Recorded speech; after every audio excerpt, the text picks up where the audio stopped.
need to introduce you to this kind of set notations that we see here first. So what are set notations? Let's just write in an example. You just help me copy in also. Suppose I have the x values being in the range of 3 to 4. So x can take any numbers from 3 to 4. I have especially here to write as this is inclusive of 3 and this is exclusive of the number 3, of the number 4. We include 3 but we exclude 4. But we want to write in as this kind of interval notation with brackets. So when we write as a set like that, you can write as 3, 4 to indicate the values are from 3 to 4. But for inclusive, you use a square bracket. This means you include the value at 3. But to exclude the number 4, you use a round bracket. So square bracket means you include that value, and round bracket means you exclude that value. We will be using this kind of notation throughout today for the range of values. The other thing that we need to know is, then what about if there's no limit? For example, if I just want to have x larger than 3. So if you just want x larger than 3, what is the smallest possible value? The smallest possible value is 3. From 3 onwards, round bracket because not inclusive. There is no maximum. So if there's no maximum, you put infinity. And infinity by default is always round bracket. Okay, for all infinity, it's always round bracket. But it need not be larger, so it could also be, say, smaller than a certain value, say 3. If it's written in this way, smaller than 3, then your largest possible value is at 3. Your smallest possible value is now negative infinity. So we can have the notation infinity for largest minus infinity for smallest.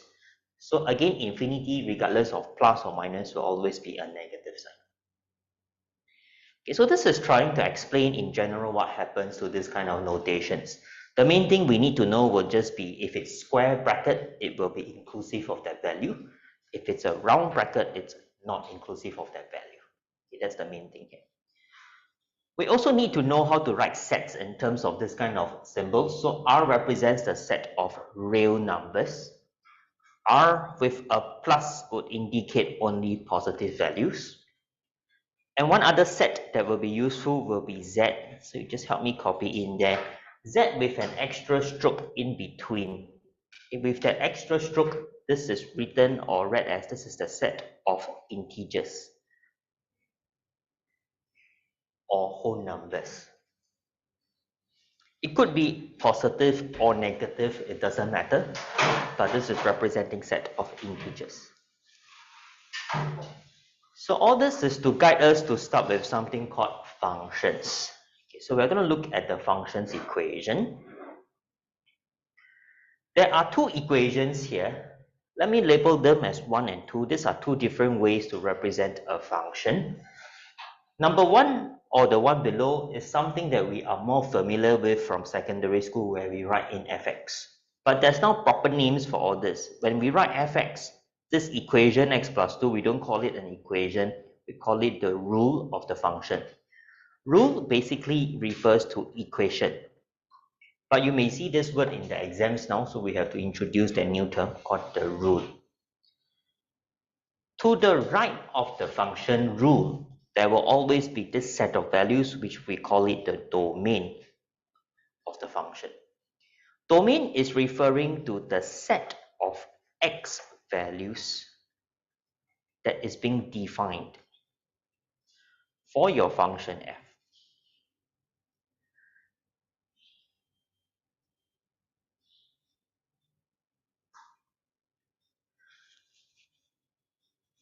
Okay, in other words, they are saying my equation only works for 0 to 4. Outside 0 to 4, I don't know what happens. Okay, so it's only for your domain here.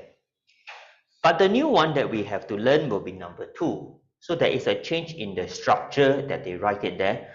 So this is written as before the colon, this is the name of the function. So if they write f means the function is called f, but they are going to have this colon written here. And look at what happens here. This is your x becoming x plus 2. So this is that rule, and this is actually read as x maps to x plus 2.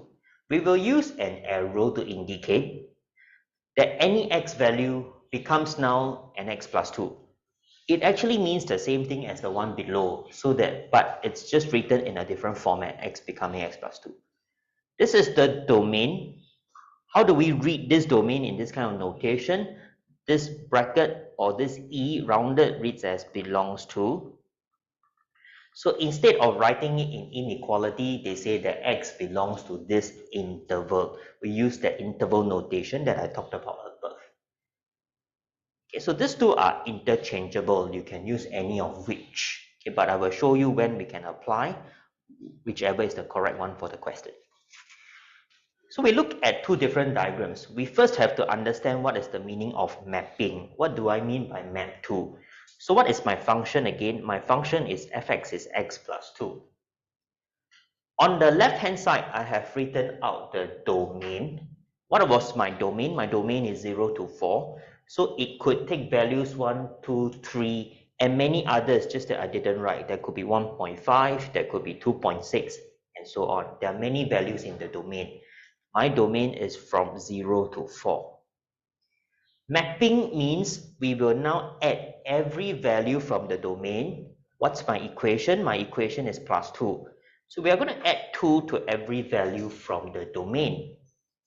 And that is called a mapping. We map the value 1 to the new value 3.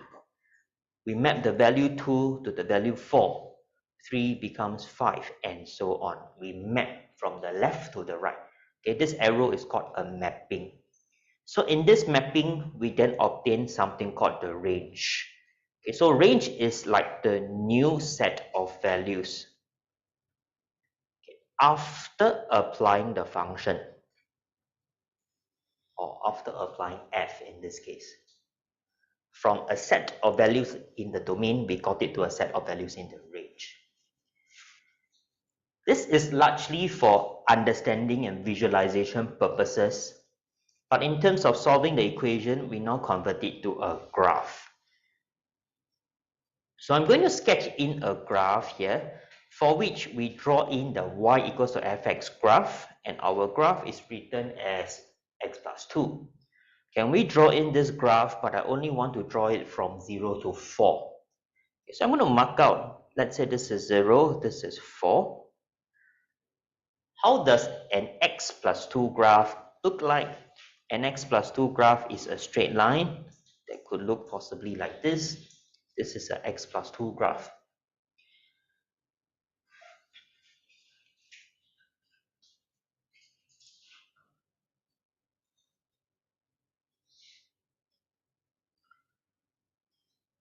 The initial y-intercept is at the value 2. The ending point, if I were to try to mark out this number, this ending point, when x is 4, your y value is at 6. And on top of this, in the domain, they indicated that 0 is inclusive. So we should indicate that on the graph by putting a solid dot. Inclusive means we put a solid dot. Exclusive of the value 4 means you put an open circle. So now let's understand again, where is the domain? Domain is now drawn on the x-axis. This is the domain.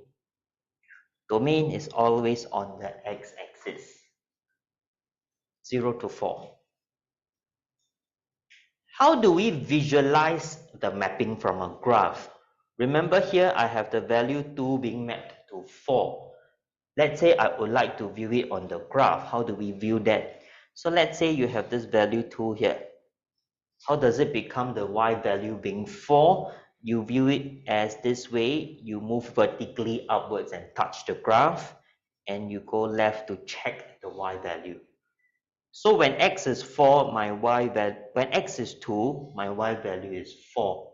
This is how that same mapping is being drawn on the graph. Instead of like going left to right, we draw it this way. This is the mapping, okay, from 2 to 4. So there is now this set of y values. This set of y values are the new values after applying your function f. And we have a name for this. This is called the range of the function. What is the range? In this situation, the lowest value is at 2, inclusive of 2. So square bracket. The highest value is at 6. It's exclusive. And range is always found from the values on the y-axis. Okay, the possible values that the graph can take, that is called the range, okay, based on the y-axis. Okay, so in short, I have summarized below domain, or we write as D only with the alphabet F. If the name of the function is F, this is the X values. Range or RF is all the possible Y values. Whenever the question asks us to state a function, must remember that a function must come with two things, must come with a rule and the domain. We don't need to state the range, but we have to state the equation and as well as the domain, the X values.